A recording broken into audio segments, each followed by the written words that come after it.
నమస్తే, welcome to KTV news. ముందుగా headlines.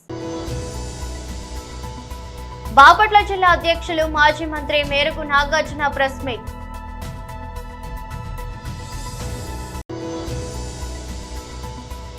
మాట తప్పడం, మడమ తిప్పడం జగన్ రెడ్డి నైజం. టీడీపీ ఎమ్మెల్యే నక్క ఆనందబాబు మీడియా సమావేశం. మాజీ ఎమ్మెల్యే చింతల రామచంద్రారెడ్డి ప్రెస్ మీట్.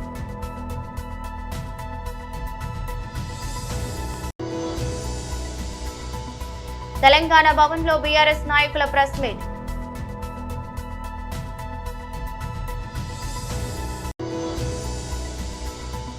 ఢిల్లీలో ప్రెస్ మీట్ మరియు మీడియాను ఉద్దేశించి ఈటల రాజేందర్ మాట్లాడారు. బాపట్ల జిల్లా అధ్యక్షులు మాజీ మంత్రి మేరకు నాగార్జున ప్రెస్ మీట్ నిర్వహించారు. భారతావని ప్రజానీకమంతా వీక్షించే విధంగా, ఆంధ్రప్రదేశ్లో ముస్లిం సోదరుల యొక్క గుండె నిబ్బరం కలిగే విధంగా వైఎస్ఆర్ కాంగ్రెస్ పార్టీ డెసిషన్ తీసుకొని ఉంటే, అబద్ధాలు అవాస్తవాలు చంద్రబాబుకి అత్యంత ప్రియమైనవి. అవి లేకపోతే ఆయన రాజకీయమే ఉండదు, మనుగడ అంతకన్నా ఉండదు. ఆయన అబద్ధాలు చెప్తూ ఉంటాడు. వారికి సంబంధించినటువంటి మీడియా వాళ్ళు పుంఖాలుగా వారి సానుభూతి పరులు వాటిని పబ్లిక్ చేస్తూ ఉంటారు. ఇలాగే పైకి వచ్చాడు. ఆయన యొక్క ఎన్టీ రామారావు గారి వెన్నుపోటు దగ్గర నుంచి మొన్నటి అప్పులకు సంబంధించిన అబద్ధాల దాకా, ఈరోజు ప్రజలను మోసం చేస్తున్న P4 కార్యక్రమం వరకు అన్నీ అబద్ధాలే. ఉదాహరణకి అప్పులకు సంబంధించి ఎన్నికలకు ముందు 14 లక్షల కోట్ల రూపాయల అప్పులున్నాయని చెప్పాడు ప్రచారంలో. ఇప్పుడేమో 10 లక్షల కోట్ల అప్పులున్నాయని చెప్తా ఉన్నాడు. ఆధారాలు చూపేవంటే నో అంటాడు. చివరికి మీరు ప్రవేశపెట్టిన బడ్జెట్లో కేంద్ర ప్రభుత్వం సాక్షాత్తు చెప్పింది 5,62 కోట్ల రూపాయలు అప్పులున్నాయని చెప్తే, మీరేమో అప్పులు అనుకుంటా అప్పుల మీదే బ్రతకాలని చూస్తూ ఉన్నారు. ఇకపోతే రెండవది P4కి సంబంధించి, సమాజంలో 20% పేదలు, వాళ్ళకి సంబంధించి 10% బాగా సంపన్నులు ఉన్నారు, వారికి అప్పగిస్తానని చెప్తా ఉన్నాడు.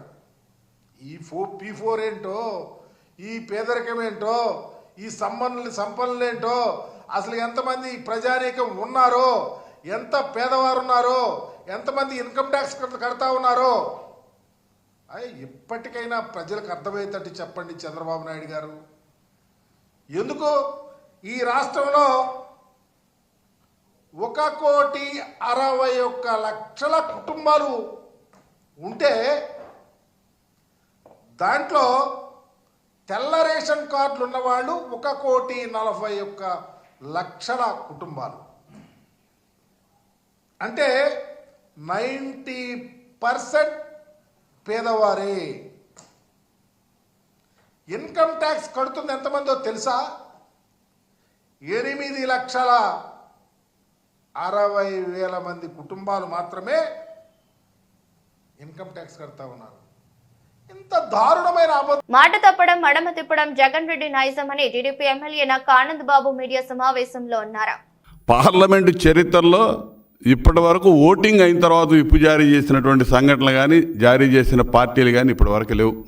ఇది ముస్లింల విషయంలో ఒక జగన్మోహన్ రెడ్డే ఇటువంటి దుశ్చర్యకి పాల్పడ్డాడు, ఇంతటి మోసానికి పాల్పడ్డాడు అనేది ఇలా దేశం అంతా చూస్తూ ఉంది.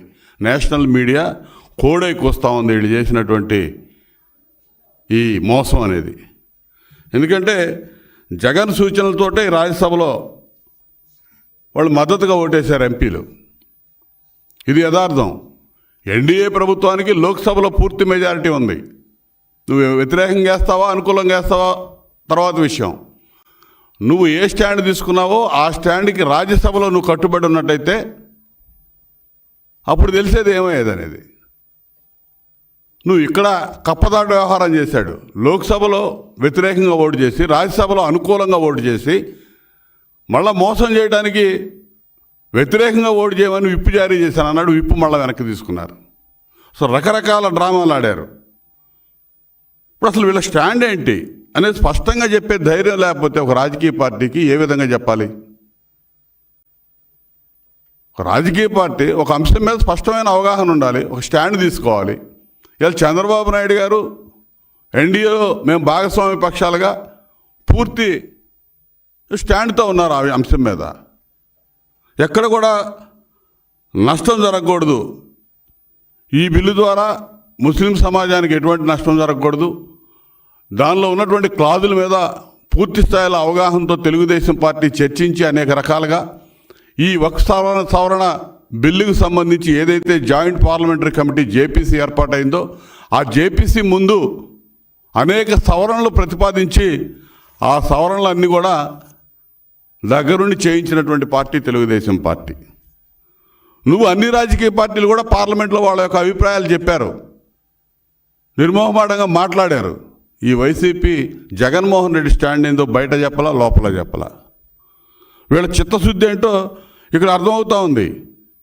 చేస్తే ధైర్యంగా చేయాలి, మేము చేసినట్టుగా చంద్రబాబు నాయుడు గారు చెప్పినట్టుగా డైరెక్ట్గా చెప్పాలి. అట్లా కాకుండా ఈ విధంగా బయటకు ఒకటి చెప్పి లోపల ఒకటి చేసి ఈ విధంగా ప్రవర్తించడం దేనికి? నువ్వు రాజ్యసభలో అనుకూలంగా ఓటు ఎందుకు వేసావు? నీ మీద ఉన్న కేసులు, భయము, నీకు మళ్ళీ వాళ్ళని చూస్తే భయం, కేంద్ర ప్రభుత్వాన్ని చూస్తే వణుకు, నీకు ఏం చేస్తారో నేను ఒక దడ. నువ్వు తీసుకున్న స్టాండ్ గట్టిగా నిలబడలేని పరిస్థితి, నీ భయం, నువ్వు ఒక సమాజాన్ని మోసం చేస్తున్నావు అనేది ఇవాళ ప్రత్యేకంగా అందరూ కూడా అనుకుంటా ఉన్నారు. ఇప్పుడు టీడీపీ ఇవాళ ఒక బోర్డులో ముస్లిమేతరులు ఉండొచ్చు అనే మాజీ ఎమ్మెల్యే చింతల రామచంద్రారెడ్డి ప్రెస్ మీట్ నిర్వహించారు. ఈ పత్రికా విలేకరుల సమావేశంలో సీనియర్ భారతీయ జనతా పార్టీ నాయకులు గత 3 ఎమ్మెల్సీ ఎన్నికల కన్వీనర్ గారు, ఇప్పుడు లోకల్ బాడీ ఎన్నికల యొక్క కన్వీనర్ గారు శ్రీ రామచంద్రరావు గారు, మా యొక్క కార్పొరేషన్లో జిహెచ్ఎంసీలో ఫ్లోర్ లీడర్ గారు అయినటువంటి శ్రీ శంకర్ యాదవ్ గారు, అదే రకంగా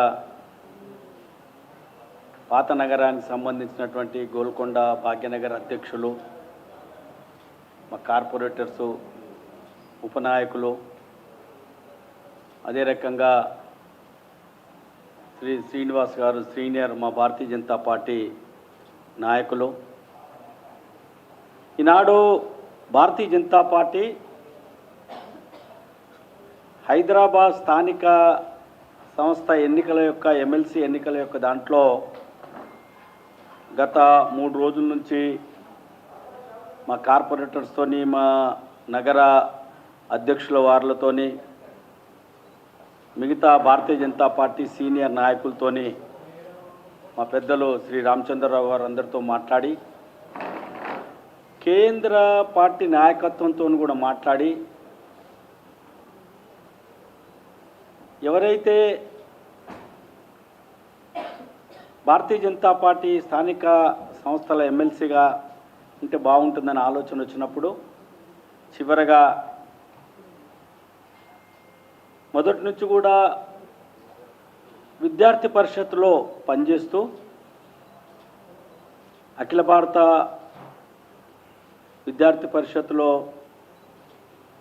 భాగ్యనగరానికి సంఘటన సహమంత్రిగా, అదే రకంగా కామర్స్ కదా సోషియాలజీలో డాక్టరేట్ పట్టా పొంది 30 సంవత్సరాలు ఏబీవీపీలో పనిచేసి గత 15 సంవత్సరాల నుంచి కూడా భారతీయ జనతా పార్టీలో పనిచేస్తూ రామచంద్రరావు గారు భాగ్యనగర్ గ్రేటర్ హైదరాబాద్ భారతీయ జనతా పార్టీ అధ్యక్షులుగా ఉంటే ప్రధాన కార్యదర్శిగా ఉండి 2 పర్యాయాలు, అదే రకంగా మొన్నటి వరకు కూడా భారతీయ జనతా పార్టీ గ్రేటర్ హైదరాబాద్ హైదరాబాద్ సెంట్రల్ అధ్యక్షులుగా ఉన్నటువంటి డాక్టర్ గౌతమ్ రావు గారి పేరు ఫైనల్గా కేంద్ర పార్టీ మాన్యులు గౌరవనీయులు పెద్దలు కేంద్ర మంత్రివర్యులు భారతీయ జనతా పార్టీ రాష్ట్ర అధ్యక్షులైనటువంటి శ్రీ తెలంగాణ భవన్లో బీఆర్ఎస్ నాయకుల ప్రెస్ మీట్ నిర్వహించారు. 11 లక్షల సీసీటీవీ కెమెరాలు ఈ తెలంగాణ రాష్ట్రంలో పెట్టారు. బహుశా దేశంలో తెలంగాణలో ఉన్నన్ని సీసీటీవీ కెమెరాలు దేశంలో మరెక్కడ ఉండవు. బహుశా లండన్లో ఉంటాయి, లేకపోతే వేరే పాశ్చాత్య దేశాల్లో ఉంటాయి, కానీ ఇండియాలో మాత్రం ఇన్ని లేవు. సో 11 లక్షల సీసీటీవీ కెమెరాలు వారు పెట్టారు. అదేవిధంగా షీటిమ్స్ పెట్టారు, భరోసా సెంటర్లు పెట్టారు, సఖీ సెంటర్లు పెట్టారు. ఎన్నో మహిళల కోసం ఎన్నో రకరకాల కార్యక్రమాలు. ప్రత్యేకించి నేను రక్షణ గురించి మాట్లాడుతున్నాను. కేసీఆర్ కిట్ల గురించి కానీ, కళ్యాణ లక్ష్మి పథకాల గురించి కానీ, పావలా వడ్డీ రుణాల గురించి, వాటి గురించి ఇక్కడ నేను ప్రస్తావించడం లేదు. కానీ ప్రత్యేకించి మహిళల రక్షణ కోసం మాత్రం వారు చాలా అంటే చాలా కార్యక్రమాలు చేశారు. అందువల్ల మహిళలు సంపూర్ణంగా చాలా సురక్షితంగా మరి తిరిగారు. కానీ ఈరోజు నేను ఈ ప్రెస్ మీట్ బీఆర్ఎస్ పార్టీ నాయకులం అందరం ఎందుకు ఈ ప్రెస్ మీట్ ప్రత్యేకంగా పెట్టాల్సి వస్తుందంటే, గత వారం రోజుల్లోనే తెలంగాణ రాష్ట్రంలో 4 మహిళల మీద అత్యాచారాలైనాయి. ఇది చాలా ఆందోళన కలిగించే విషయం. మొట్టమొదట మనకు 22 మార్చి నాడు ఎంఎంటీఎస్లో ఒక మహిళ మీద మహాత్మా గాంధీ గారు అన్నారు, ఈ దేశానికి నిజంగా స్వాతంత్రం ఎప్పుడు వస్తుందంటే మహిళ అర్ధరాత్రి ఒంటరిగా పోగలిగినప్పుడే స్వాతంత్రం వస్తుందని ఆనాడు మహాత్మా గాంధీ గారు చెప్పారు. ఇక్కడ బాధితురాలు ఫుడ్ డెలివరీ కంపెనీలో పనిచేసుకుంటూ సికింద్రాబాద్ నుండి మేడ్చల్ పోయే ఎంఎంటీఎస్ ట్రైన్ ఎక్కి మహిళా బోగీలు ఎక్కింది. ఆమె మామూలు బోగీలు ఎక్కలేదు, మహిళా బోగీలో ఎక్కి ఎంఎంటీఎస్ ట్రైన్లో ఎక్కి మరి మేడ్చల్ పోతుంటే దాదాపు 7 గంటల నుంచి 8 గంటల ప్రాంతంలో ఒక యువకుడు అగంతకుడు ఆ మహిళా బోగిలోకి వచ్చి కరెక్ట్గా మరి ఒక 15-20 నిమిషాలు ప్రయాణం చేసిన తర్వాత ఆమె మీద అత్యాచార యత్నం చేస్తే ఆమె నడుస్తున్న ట్రైన్ నుంచి కిందకు దుంకి ప్రాణాలు కాపాడుకున్నది. ఆమెకు విపరీతమైన గాయాలతో ఇలా హాస్పిటల్లో చికిత్స పొందుతూ ఉన్నారు. అది మొదటి కేసు. దాని మీద మరి గౌరవ ముఖ్యమంత్రి రేవంత్ రెడ్డి గారు స్టేట్మెంటు అసెంబ్లీలో ఇచ్చిండ్రు, కానీ ఆయన ఆ బాధితురాలను ఇంతవరకు కలవలేదు. ఇక అది మరిచిపోకముందే మరి మార్చి 25వ తారీఖు నాడు సంగారెడ్డిలో భర్తను కొట్టి ఢిల్లీలో ప్రెస్ మరియు మీడియాను ఉద్దేశించి ఈటెల రాజేందర్ మాట్లాడారు. సికింద్రాబాద్ కంటోన్మెంట్ ఏరియా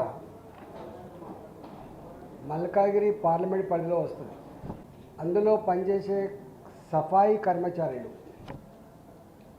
మీకు తెలుసు సఫాయి కర్మచారులు మ్యాన్ హోల్లో దిగాలంటే అసలు వాళ్ళు ఎక్కడో కాడ మత్తులో ఉంటే తప్ప సాధ్యం కాదు.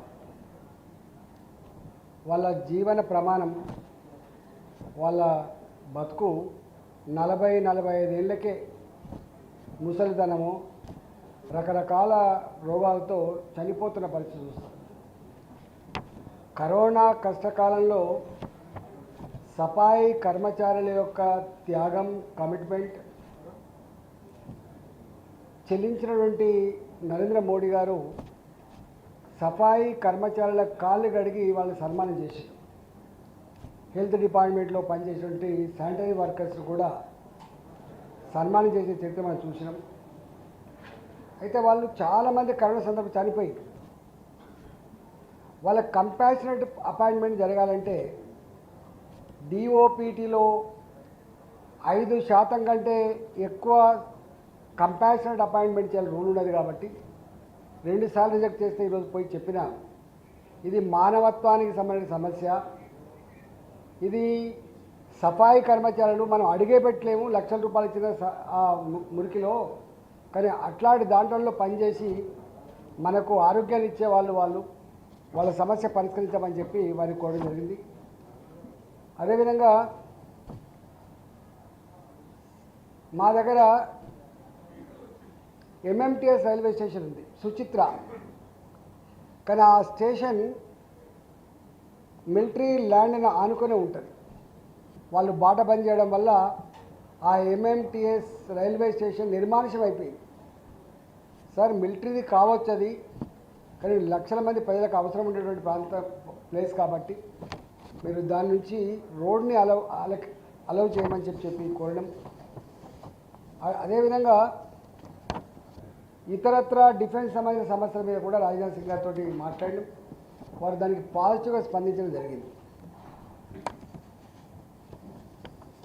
అదేవిధంగా రైల్వే మినిస్టర్ కలిసినాం, నేను, నగేష్ గారు, అదేవిధంగా మా ఎమ్మెల్యే హరీష్ గారు. మల్కాజిగిరి పార్లమెంటు పరిధిలో రైల్వే అల్లికలు ఉంటాయి. మొత్తం ఢిల్లీ ట్రంక్ లైన్ అక్కడికి వెళ్ళిపోతుంది, మీరు రాజస్థాన్కి పో. టీమిండియా స్టార్ ఆటగాడు విరాట్ కోహ్లీకి సంబంధించిన హోటల్ రూమ్ ప్రైవేట్ వీడియో ఒకటి బయటకు రావడంతో నెట్టింట హల్చల్ చేస్తుంది. వీడియోలో కోహ్లీ ఉపయోగించే వ్యక్తిగత వస్తువులన్నింటినీ చూడొచ్చు. రన్ మెషిన్ గదిలో ఏ వస్తువులు ఉన్నాయనో విషయం ఈ వీడియోలో క్లియర్ గా ఉంది. కోహ్లీ వాడే జెర్సీలు, షూస్, క్రికెట్ కిట్, దేవుడి విగ్రహాలు, డైట్ కి సంబంధించినవన్నీ ఇలా అన్ని వస్తువులు వీడియోలో కనిపిస్తున్నాయి. అయితే వీడియోలో విరాట్ కోహ్లీకి తెలిసి బయటకు వచ్చిందా లేదా, ఎవరైనా రహస్యంగా చిత్రీకరించి బయటకు వదిలారనే విషయం తెలియాల్సి ఉంది. ప్రస్తుతం వీడియో మాత్రం సోషల్ మీడియాలో వైరల్ గా మారింది. దీనిపై నెటిజన్లు తమదైన శైలిలో స్పందిస్తున్నారు. వీడియో చూసిన కొందరు కోహ్లీకి భద్రత లేకుండా చేస్తున్నారని, వ్యక్తిగత విషయాలు బయట పెడుతున్నారంటూ ఆగ్రహం వ్యక్తం చేస్తున్నారు. నర్సరావుపేట బర్డ్ ఫ్లూ వల్ల ఘటన చోటు చేసుకున్న నేపథ్యంలో వైద్య బృందం పరిశీలిస్తున్నారు. ప్రజలు ఆందోళన చెందాల్సిన అవసరం లేదని, బర్డ్ ఫ్లూ ఎక్కడి నుండి వచ్చింది అనే మూలాలు కనుక్కునేందుకు మా మెడికల్ హెల్త్ టీంలు పనిచేస్తున్నాయని ఢిల్లీ నుండి వైద్య నిపుణుల బృందం మంగళగిరి వచ్చింది. మన ప్రాంతానికి వస్తారో లేదో ప్రస్తుతానికి మాకు సమాచారం ఇవ్వలేదు. మంగళగిరి నుండే పూర్తి స్థాయిలో వైద్య బృందం అధ్యయనం చేస్తుంది. నర్సరావుపేట బర్డ్ ఫ్లూ ప్రబలిన ప్రాంతాన్ని స్క్రీనింగ్ చేసి స్థానికులకి తగిన వైద్య పరీక్షలు చేశాం. ఆ ప్రాంతంలో ఎవరికి పాజిటివ్ కానీ వాటి లక్షణాలు కానీ లేవు. ఘటన దృష్ట్యా కొంతకాలం అప్రమత్తంగా ఉండాలని ప్రజలందరికీ విజ్ఞప్తి చేస్తున్నాం. ఎవరు భయపడాల్సిన అవసరం లేదు. ఆహారాన్ని హైజీనిక్ గా వండుకొని తింటే ఎలాంటి సమస్య ఉండదన్నారు. నిన్న మొన్న న్యూస్లో మీరు చూసి ఉంటారు, ఈ బర్డ్ ఫ్లూకి సంబంధించి ఇష్యూ ఒకటి కొంత అది ఎలా జరిగిందనేది మెడికల్ ఆఫీసర్స్ కానీ హార్టికల్చర్ టీం అంతా తిరిగారు. ఒక 3-4 డేస్ నుంచి ఫీల్డ్లో తిరుగుతూ ఉన్నారు. మన దగ్గర ఉన్నటువంటి బర్డ్స్ ఈ అవైలబిలిటీ కూడా తక్కువ, అంటే మన దగ్గర కోళ్ళ ఫారాలు తక్కువ, ఉన్న కోళ్ళే తక్కువ. బట్ ఇది ఎక్కడి నుంచి వచ్చిందనేది మనకు తెలియట్లేదు. దాని మీద మూలాలు కనుక్కునే పనిలో మెడికల్ అండ్ హెల్త్ వాళ్ళు, యానిమల్ హస్బెండరీ టీము ఉన్నారు. దీనికి సంబంధించి ఢిల్లీ నుంచి కూడా ఒక టీమ్ ఆఫ్ ఆఫీసర్స్, డాక్టర్స్, సైంటిస్టులు వచ్చారు. ఈరోజు మంగళగిరిలో ఉన్నారు. వాళ్ళు మన ప్రాంతానికి రావచ్చు లేదో తెలీదు, బట్ వాళ్ళైతే మన స్టేట్కి వచ్చారు. దాని మీద కూడా వాళ్ళు స్టడీ చేస్తూ ఉన్నారు. దీని మీద కూడా ఎవరు ఆందోళన చెందాల్సిన అవసరం లేదు. ఆ ప్రాంతం అంతా స్క్రీనింగ్ చేశాము, అందరికి టెస్టులు చేశాము. ఎవరు కూడా పాజిటివ్గా నిర్ధారణ కాలేదు, అందరూ నెగిటివ్ ఉన్నారు. ఎవరికి సింటమ్స్ కూడా లేవు. మరి ఆ పాపకి ఎలా వచ్చిందనేది కూడా మనం ట్రేస్ చేస్తున్నాము. ఏదేమైనా ఈ ఏమైతే ఇన్సిడెంట్ జరిగిందో దాన్ని దృష్టిలో పెట్టుకొని కొంతకాలం కొంచెం అప్రమత్తంగా ఉండవాలని మీ ద్వారా ప్రజలందరినీ రిక్వెస్ట్ చేస్తూ ఉన్నాను. ఆందోళన చెందాల్సిన అవసరం అయితే లేదు. కొంచెం శుభ్రంగా హైజీనిక్గా వండుకొని తింటే ఏ ఇబ్బంది ఉండదు. సంఘంలో బీసీ బాలికల వసతి గృహాన్ని సీఐ వేమిరెడ్డి సందర్శించారు. వసతి గృహంలో సీఐ వేమిరెడ్డి ఉపాధ్యాయుడిగా మారారు. బుక్ చేత పట్టి విద్యార్థులకు ఇంగ్లీష్ గ్రామర్ ను బోధించారు. ఇంగ్లీష్ గ్రామర్ ఎలా రాయాలో విద్యార్థుల చేత రాయించి పలు సూచనలు, సలహాలు తెలిపారు. సీఐ బోధిస్తున్న ఇంగ్లీష్ గ్రామర్ ను విద్యార్థులు శ్రద్ధగా విని బుక్ లో రాసుకున్నారు. వేసవిలో విద్యార్థులు ఫోన్ల వైపు మొగ్గు చూపకుండా ఇంగ్లీష్ పై దృష్టి సారించాలని సూచించారు. సమయాన్ని వృధా చేసుకోవద్దని తెలిపారు. కార్యక్రమంలో వార్డెన్ మల్లేశ్వరమ్మ, ఎస్ఐ రాజేష్ పాల్గొన్నారు. helping verbs అందరూ ఫస్ట్ ఇట్లా ఫోల్డ్ చేయండి. ఈ క్రింది వాటిని అందరు పిన్నులు రాదు రాసి ఎక్కడ రాశారు, దీంట్లో రాసుకోండి. నేను చెప్పినా ఎవరు చెప్పిన రాసుకున్నారా, మడత పెట్టారా? రైట్. హెల్పింగ్ వెర్బ్స్ లేదా మాట్లాడే వారిని ఫస్ట్ పర్సన్ అంటారు. ఏమంటారు? రాయండి. Singular SI. ఆర్డర్ ఒక వెర్బుని ఎట్లా గుర్తుపట్టాలి అని రాసుకో, ప్రశ్న రాసుకో. ఒక వెర్బుని ఒక వాక్యంలో పక్క టేబుల్లో ఉన్నటువంటి హెల్పింగ్ వెర్బ్స్ తప్పని రాసుకోండి బ్రాకెట్. ఈ క్రింది వాటిని ఆర్డినరీ వెర్బ్స్ అంటారు.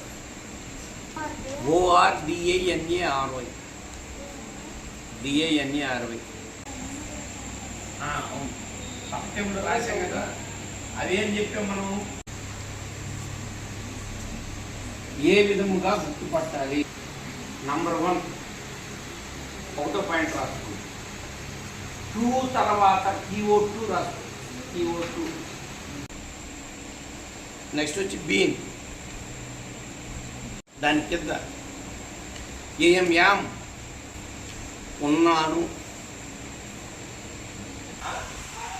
దాంట్లో షుడ్ సాగు. మూడోది కూడా బి అంటే ముందు అని అర్థం. వార్తలు ముగించే ముందు మరోసారి హెడ్లైన్స్. బాపట్ల జిల్లా అధ్యక్షులు మాజీ మంత్రి మేరకు నాగార్జున ప్రెస్ మీట్.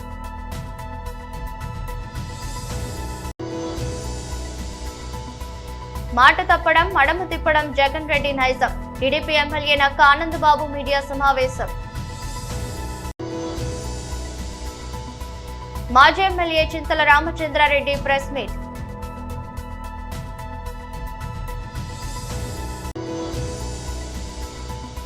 తెలంగాణ భవన్లో బీఆర్ఎస్ నాయకుల ప్రెస్ మీట్.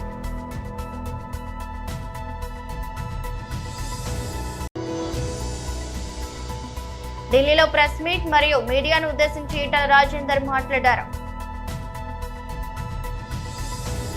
ఇది రోజు బులెటిన్. మరో బులెటిన్లో మళ్ళీ కలుద్దాం. అంతవరకు సెలవు. నమస్కారం.